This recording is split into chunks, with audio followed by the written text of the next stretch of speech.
Over the period of a couple hours last night, Q gave us a whole bunch more posts, so let me slap through them, see how we do. There was the first one had to do with Sarah Carter and her comments about whether or not the Nunes request for a 2-page document which initiated the whole probe by the FBI into the FISA business was going to be released. Devin Nunes talked about it on TV yesterday or the day before and indicated that there was going to be absolute intent and follow-through on this, and that they not only would subpoena the information as they have, they would find these guys in contempt and would impeach if it came down to that, Rosenstein and perhaps others. So what was announced last night at 6:43 was that the Justice Department is giving the House Intel Committee the original document of the Russian probe. That's the comment. Whether or not it was again redacted, I have not learned. The earlier copies of it, which Nunes sent Trey Gowdy to look at, were so redacted that there was nothing to it. Here it is, less than 2 pages, and they've blackened out a majority of the page to make it impossible to learn anything other than what the date of the document was, basically. So there is another part of that comment, and what we're getting now with Q is a whole bunch of rather complex, multifaceted questions. So no more of the one subject per post kind of a deal. Some of these have 3 or 4 or 5. There's a comment or an attachment to the New York Times which indicates that an Ezra Cohen Watnick is coming to the Justice Department and will be advising Jeff Sessions. He was in the administration earlier with Flynn, but in with Flynn, you oldies will get it, but was released, and now he's been picked back up. And he is apparently a young guy and a fairly hardliner as it relates to Russia. So we'll see how that impacts, but we'll go from there. There's a warning in a telegraph, and this is probably one of the most important pieces, although it is very subtly thrown into the pile. It has to do with warning in telegraph, and that is that Trump says he's going to fire missiles and that they're going to be smart and fast, and what does he say? Nice and new and smart are the terms he uses. That he's going to go after the gas-killing animal, which is apparently Assad, although one does not know whether that's what he means or not. But I think that the implications of this, when you look at it in a more subtle light, is that the warning was perhaps a real warning, and that because President Trump has said numerous times that he does not telegraph what he's going to do, when he telegraphs what he's going to do, you have to say, well, is that exactly what he means, or does he mean the opposite? And I am more inclined to take this to mean that this is for publication and for the MSM to spin around like a bunch of kids on May Day than it is a real threat as such. And my guess is that he and Putin had some discussions, and that they were in fact working on, I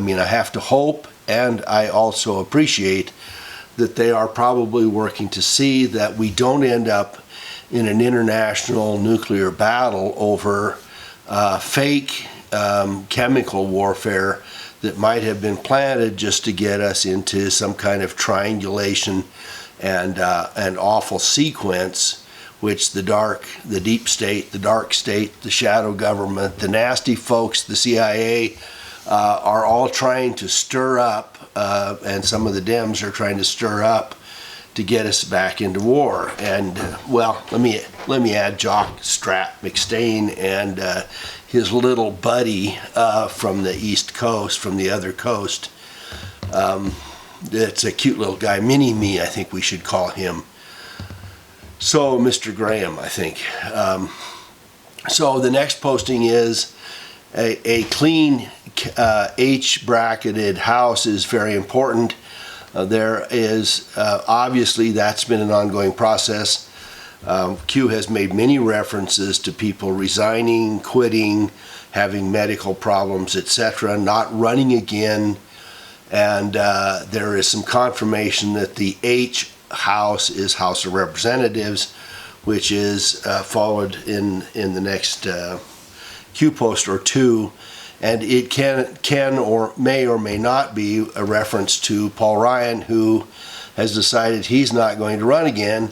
And like others, which I find appalling at times, who came in and said, I really want to spend time with my wife and family, and my kids are not going to be teenagers if I stick around here for another couple of years. Well, that's the sacrifice we all make, right? In public, so-called public service. He was complaining that he could only be a weekend dad, and as some folks have pointed out on the internet, there are many people with children right now who, because of our dire economic situation, are not weekend dads or moms either. They're working 3 jobs trying to make ends meet. So, do we feel sorry for him? Not so much. Not so much. But if he'd like to exit, do we feel sorry for ourselves? Not so much. Not so much. So will the next guy be better? Who knows? One of the concerns by a few have been, and I'm not a partisan on this one, except to the extent that we get support for where we are right now, and that is that there are more Republicans bailing the ship than there are Democrats right now, and there's a fairly close House race coming up.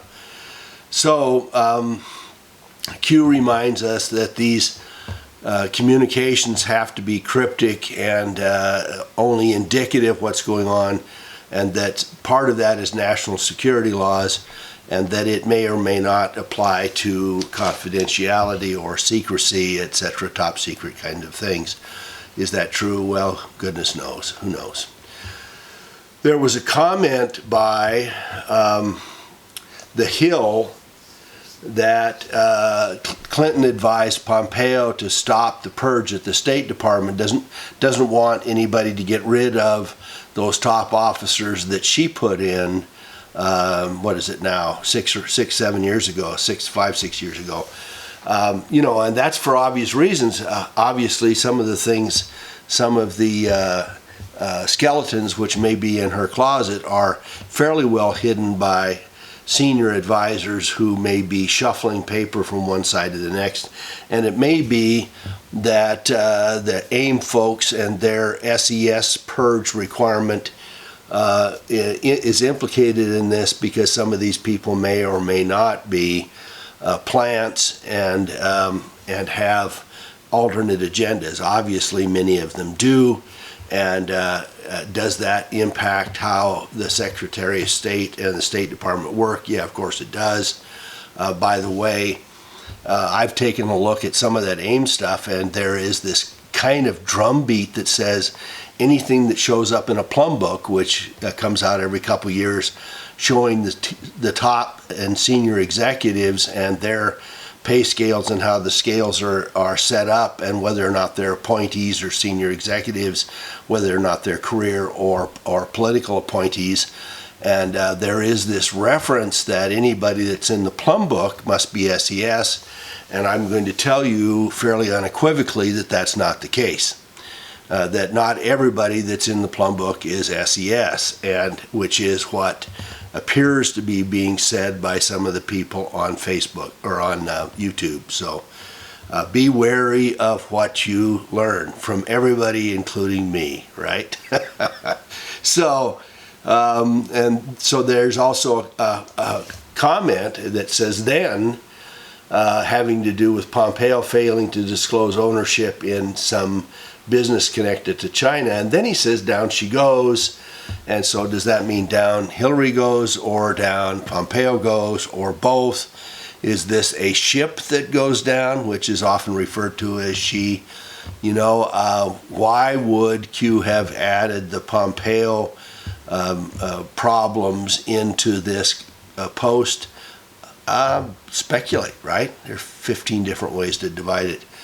So the next one is, and this is an absolutely fascinating posting, and it is a fairly innocuous statement by Q.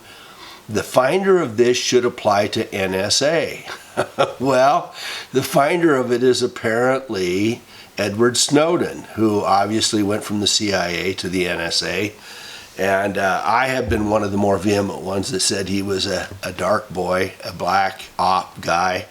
But, there are all kinds of indications that he either flipped or was a triple agent. And while I'm not going to say he's a good guy, apparently what he did is there is this drop. And the drop came after the testimony, or about the same time that Suckerface was before Congress, telling everybody what a sweet guy he was and how many times that he had reiterated that he had formed Facebook in his dorm room while he was figuring this all out. Well, what apparently Snowden has dropped upon us is, again, this is fascinating stuff, so pay attention. The Pentagon had a project they called LifeLog Project, and it was going to track a database that was going to track everybody's lives from cradle to grave, right? And it was going to tell all about them, what shows they watched, what phone calls they made, what magazines they read. I often use the term what size underwear they wear and what their favorite color is. And so in this process, they had been working for a time to build this program, and the program, apparently they scuttled it. So they scuttled it on February 4th of 2004. And that was the date that it was announced as having been scuttled, right? So when you get to the next post, here we are, fascinating image number 2, which is that Facebook is shown as a NASDAQ company, which of course it is. It's on the board. It's in the S&P 100, etc. And it was founded on, ding, ding, ding, ding, ding, February 4th, 2004.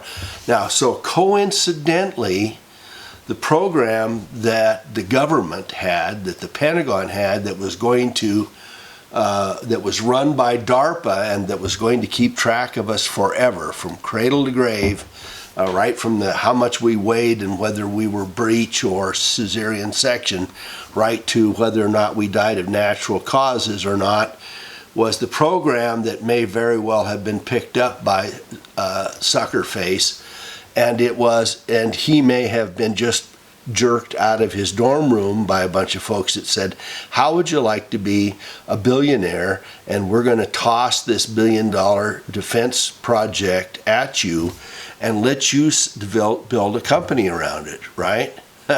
Is that what it is? Yeah, I think so.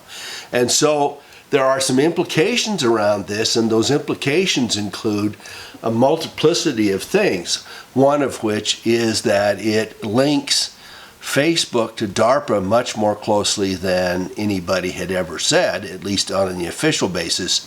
So does the Defense Department have a contract or agreement with Facebook that relinquishing this $1 billion worth of software and programming is in fact giving them the right to have the same information via a public entity, which is Facebook, and out from there? And of course, some of the other things that we're pointing out, which Q points out, is that drop after testimony. In other words, this thing was timed to come out, and that Facebook's pitch and some of the things that they were looking at doing around this have to do with tracking us and predicting the likelihood that we would have medical problems, linking our lifestyles, age, family, etc., perhaps DNA kinds of connections. And others have pointed out that when you go to ask for DNA for your heritage, you've basically been logged that direction too. Is that being locked in? And so it would be able to make predictive impact upon what your health implications are. Is that worth some money? Yeah, I would say it might be. Does it violate federal law? Well, try HIPAA. It might very well violate HIPAA. It does, right? And there were some implications that one of the people that was working with Facebook is a lady named Regina Dugan, and that's the Building 8 reference, which is also in this Q stuff, which is the experiment projects group of Farcebook, and that she left in 2017 to go start some other fancy little things. But she's been working on this whole DARPA stuff for quite some time in a whole variety of ways, and that one of the things that they were looking at were tattoos, which I think Motorola was looking at to put on you. So we could track you with tattoos. This goes back almost to the Jewish numbering that the Nazis gave to people in the internment camps in the 40s, right? It's just a fancier way. The fact that we use it in barcodes instead of numbers doesn't change it at all, does it? So these things are all part of the plan if in fact you get to the process here. So here's the other part about this, and this is something that I have been remiss in. Q keeps pointing out that a class action suit would be a great idea, and I have to tell you that on the straight up anyway, the class action suit that takes 5 years and most of it ends up in attorneys' pockets is not a very effective way of preserving our civil rights, except that much of the stuff that Farcebook is doing, and some of the releases that indicate this, is that they had 5 or 10 million people, I'm just using a number, okay, that were actually Facebook members, but that it linked to all kinds of people who were not members, that were also not members of Twitter or into Google personal things, and that those things were being tracked as well. So even if you did not belong to the social media, you might well be tracked by the social media. So even in the broadest stroke, there are two things about it. Number one, people who did not sign a consent agreement to make this stuff public were still being tracked. People that were not even in the system were still being tracked. And number two, that the lawsuits and the rest of that were going to be available to people who were violated by it.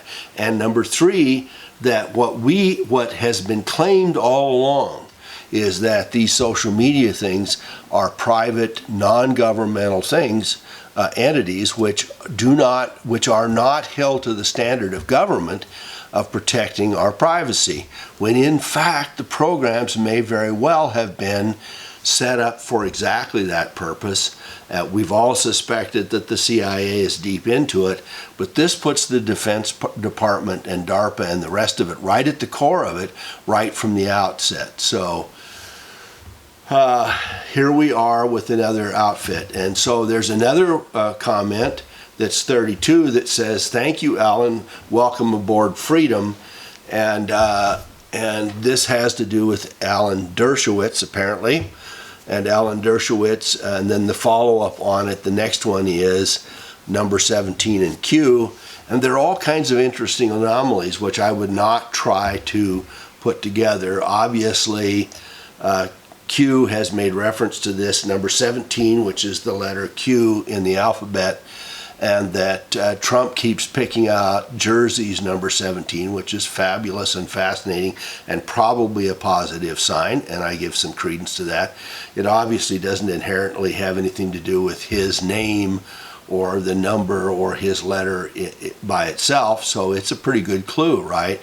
And then when you get to Alan Dershowitz, you find out that on November 17th of 2005, he was on the Lolita Express, which is the Epstein plane, which is the one where all the underage girls go, and Clinton and all the rest of these guys are fiddling around, apparently. I wouldn't say that, right?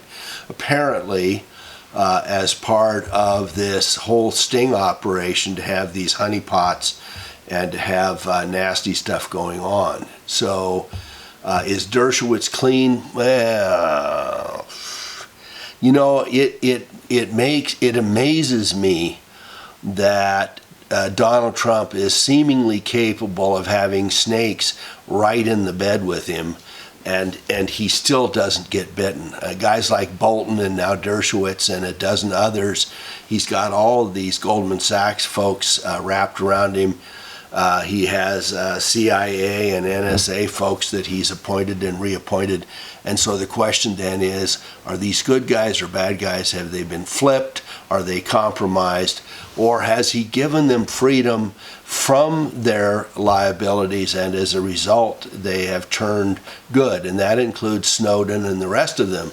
It reminded me, as I was thinking about it, of seeing a guy several years ago who stayed, 245 days with a batch of snakes, and there were 20 or 30 snakes in this little room, and when he was sleeping, these snakes would all cuddle up around him because he was nice and warm, and then when he woke up, he had to think about how he unfolded himself from all these poisonous snakes so that he could roll over. And that's what it makes me feel like about President Trump, that he's got so many of these guys in close. He's either de-venomized, defanged them, which is distinctly possible, or caged them or made them more positive toward him, because he would not survive this otherwise. And in the process, as many of you have intimated, that they know where the dens are.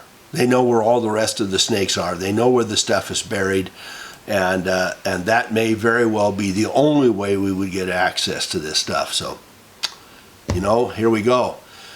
The Washington Post, and this is 1134, posted something that says basically that they've done studies that show that the only way that Trump won was that people were so uninformed and no longer reading their newspapers, and that there were trends that people who read the newspapers less were more likely to vote for Trump than they were for Romney 4 years before, and also that people who read more went more. And so there was a very mixed set of statistics.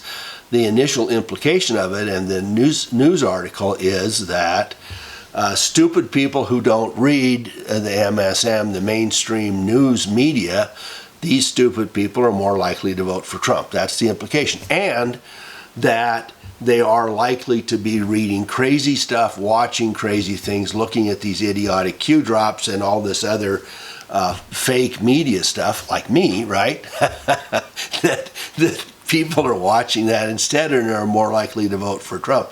And so the whining on one side was that people are less well informed by us, by the mainstream media, and that they're drifting away and getting their news elsewhere, and they're actually thinking for themselves and voting for themselves. But they didn't want to quite say that in the news article. Isn't that coincidental, right?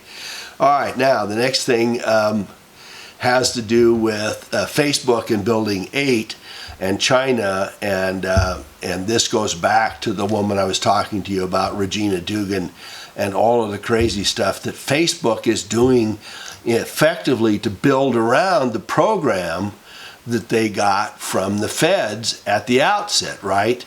That they got this life log, and now they can build all kinds of things around it. And of course, they've got billions of dollars of income.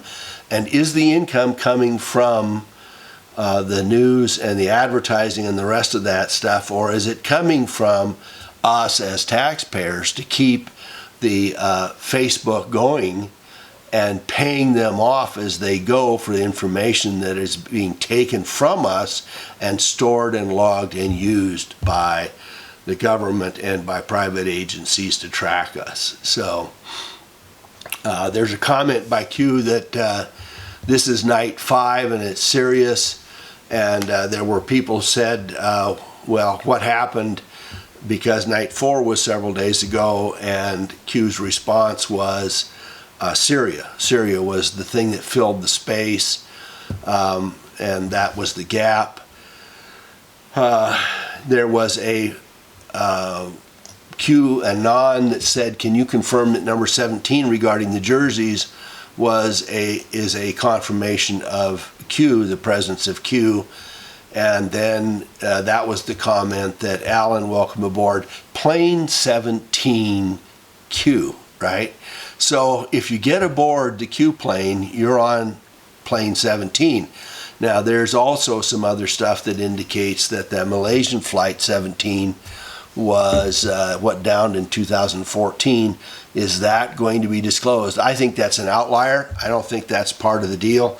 We may find out about it and by the other Malaysian plane that's lost as well, but that's not going to come till we shake out to the end. 1139, which is the last of it, and happily I'm getting to the end, right? Has to do with a comment about studying carefully, 38 and 39, about Facebook, Instagram, Twitter, etc., and the honeypots, that is, underage people and or lured sex trafficking and or the rest of this kind of dark stuff that may have in fact been used to gain access to people, to compromise people, to blackmail them and the rest of that kind of stuff, and as well as the pedophilic stuff and the sex trafficking. So there was a comment by an anon in the last posting, which is, "You have it all," and Q says, "Certainly we do. We certainly do."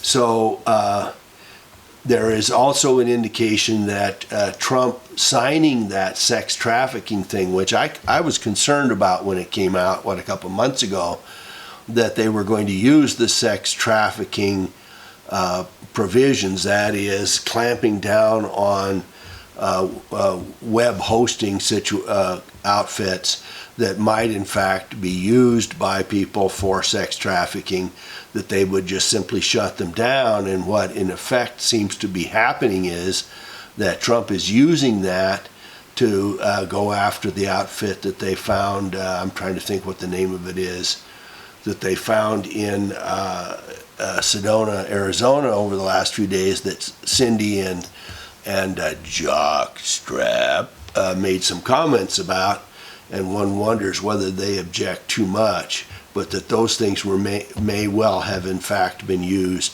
by it. A final comment about Dershowitz. You know, I'm not very fond of Dershowitz. I've watched him for 30 years, and he's a snaky, slimy trial lawyer as far as I'm concerned. He is, for those of us who had to be in the profession, he would be one that about whom you would apologize at the country club or at the coffee shop.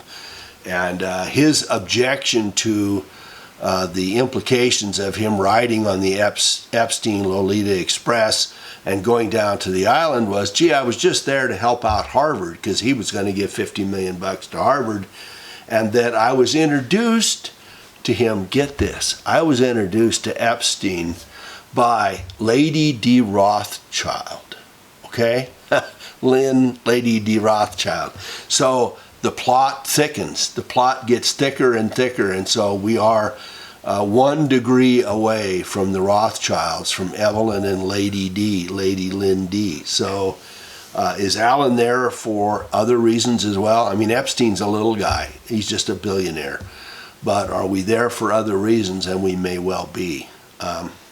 So anyway, here is the grand finale. Thank you so much for watching. Give a thumbs up if you can. I am still working on, and we are still working on, there are multiples of us working on a plan that is going to put a trigger point on a lot of our side of it, and us supporting the president and the revolution that has to come. Hopefully a peaceful revolution that has to come. So please stick around. I thought I'd be announcing it today, but it'll be Friday or Saturday or whatever. But we're going to get it on, and we're 90-odd% there right now. So thank you so much for watching. Thumbs up if you can. Subscribe if you can. Thank you for all your great support.